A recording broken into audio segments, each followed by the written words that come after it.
Brazil still perfect, and Argentina, they've not lost, but they do have 3 draws, but they didn't lose their last game against Bolivia, thanks, Ale, to Lionel Messi. What a ridiculous first goal from him.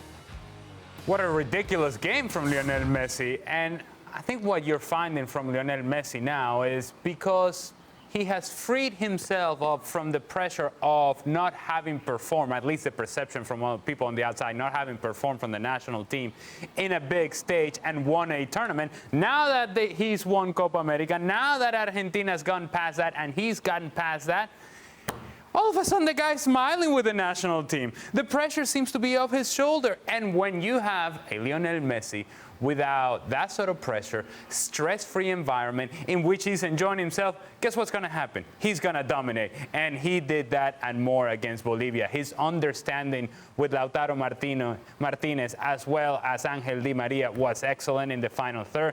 The combinations, the rotation, all the movement going on in the attacking half from Argentina was excellent. And most of all, you see in Lionel Messi an expression once he scores a goal, that he's enjoying himself, that there's a smile, and that crowd in Buenos Aires that wasn't so sure about Lionel Messi in the past, all of a sudden, it's Messi, Messi, Messi. Eventually, everybody breaks. You become a fan of Lionel Messi, no matter what you thought of the guy in the past, no matter what he's achieved or not achieved with Argentina in the past. Now, beloved by the Argentinian people.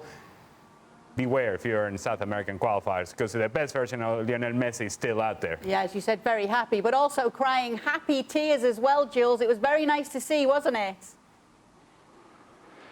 It was, and it was only, what, a third of the River Plate Stadium that was full because of all the COVID restrictions. So you only had, I think, 25,000 instead of 3 times that. And still, it was very emotional the way they gave him that Copa America trophy, the first one, of course, of his career, like Ali said.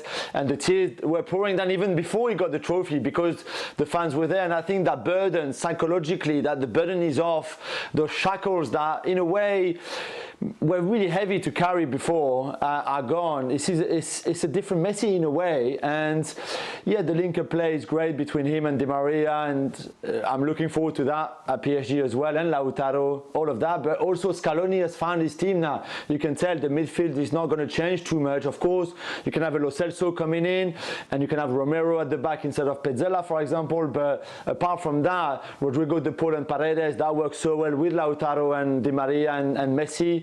And you sense that this team is going from strength to strength. And that, of course, it was only Bolivia, no offense, but still collectively, from what we've seen at the Copa America and until then, and in those 2 games that they played this month, you see how much they've improved collectively as a team.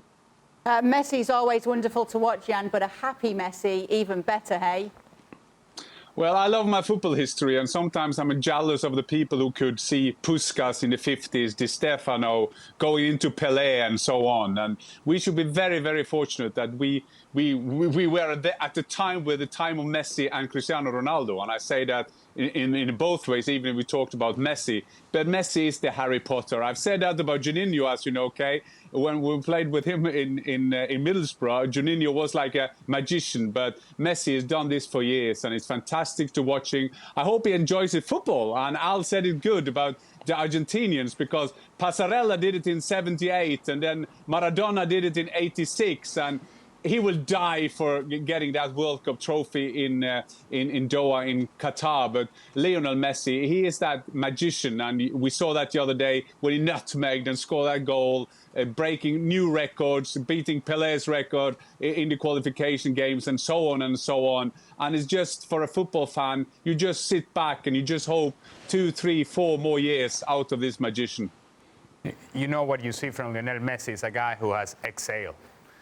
All of a sudden is, see, the pressure is gone.